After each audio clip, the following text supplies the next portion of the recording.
மச்சான் நான் உனக்கு கேட்கறேன், தப்பா நினைச்சுக்காத. சர்ச்சுக்கு போய் பிரேயர் பண்றீங்க, அங்க ஒரு போட்டோ இல்ல, அங்க ஒரு சிலை இல்ல, அப்ப எப்படி மச்சான் பிரேயர் பண்றீங்க? டேய் நாங்க அப்படியே கண்ணை மூடி கடவுள் கிட்ட பிரேயர் பண்ணுவோம்டா.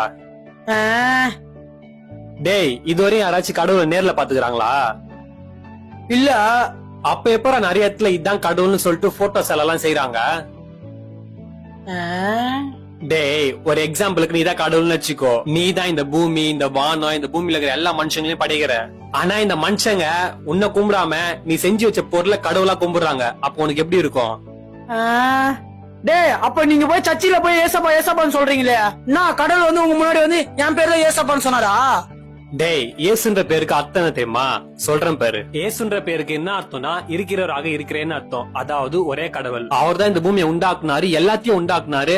பூமி உண்டாகிறதுக்கு முன்னாடி அவர் தான் இருந்தாரு. உனக்கு புரியுற மாதிரியே சொல்றேன் பாரு. இந்த சாமியாருங்க புக்தருங்க தியானம் பண்றதுக்கு மலைக்கு போவாங்க.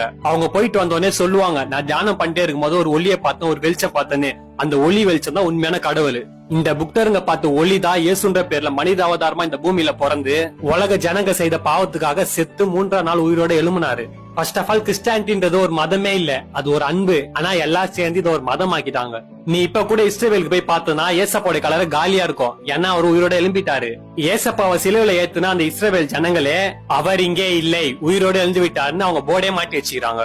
ஏசப்பா பிறந்ததுலயும் ஒரு அதிசயம் இருக்கு, ஏசப்பா செத்ததுலயும் ஒரு அதிசயம் இருக்கு. ஏசப்பா பிறக்கும் போதே ஒரு ஆண் துணை இல்லாம பிறந்தாரு. ஏசப்பா செத்தது அப்புறம் 3ஆம் நாள் உயிரோட எழுந்தாரு. நம்ம படிக்கிற புக்கே பாரு, கிமு கிபின்னு இருக்கும். கிறிஸ்து பிறப்பது பின், கிறிஸ்து பிறப்பது முன். அப்ப அவருடைய பிறப்புல ஏதோ ஒரு அதிசயம் இருக்கு, அதனாலதான் அங்க போட்டுக்கிறாங்க ஹிஸ்டரியிலேயே. மச்சான் கொஞ்சம் பொறுமையா உட்காந்து சிந்திச்சு பாரு.